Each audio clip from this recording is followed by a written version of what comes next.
పావురాలంటే వెంకయ్యకు ఎంతో ఇష్టం. రకరకాల పావురాలను తెచ్చి పెంచుతూ ఉంటాడు. అరలు అరలుగా గూళ్ళతో నిండిన పెట్టెలు ఇంటి వనారలతో చూడముచ్చటగా అమర్చి పెట్టాడు. పప్పులు పళ్ళు పెట్టి సరదాగా పెంచడం వల్ల ఆ పావురాలు బాగా బలిసి నవలడంతో ఎంతో అందంగా ఉంటాయి. ఓనాడు గూళ్ళలోని పావురాలన్నిటినీ వెంకయ్య అడవికి విడిచిపెట్టి వెంకయ్య వాటికేసి సరదాగా చూస్తూ అరుగు మీద కూర్చున్నాడు. వయ్యారంగా అడుగులు వేస్తూ ఆ పావురాలు అటు ఇటు తిరుగుతూ ఉంటే అంశల్లా ఉన్నాయని అనుకుంటూ వెంకయ్య మురిసిపోతున్నాడు. అంతలా ఆ పావురాలు నేల మీద ఉన్న చిన్న చిన్న రాళ్ళు పిసిళ్ళని వెతుక్కుంటూ వాటిని మింగుతున్నాయి. అది చూసిన వెంకయ్యకి ఆశ్చర్యం కలిగింది, అసహ్యం కూడా వేసింది. మంచి మంచి పప్పులు పళ్ళు పెడుతూ ఉంటే ఇవి రాళ్ళు మింగుతున్నాయేంటి అని కోపం కూడా వచ్చింది.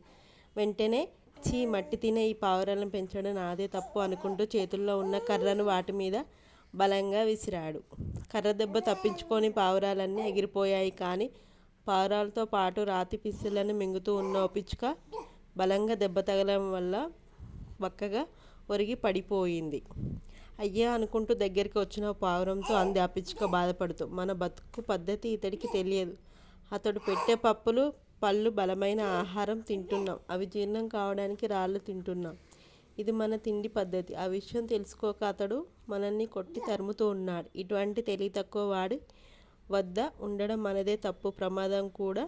పద పోదామంటూ పావురం సాయంతో పిచ్చుక ఎగిరిపోయింది. పావురాలన్నీ తలొక్క దిక్కు ఎగిరిపోయాయి.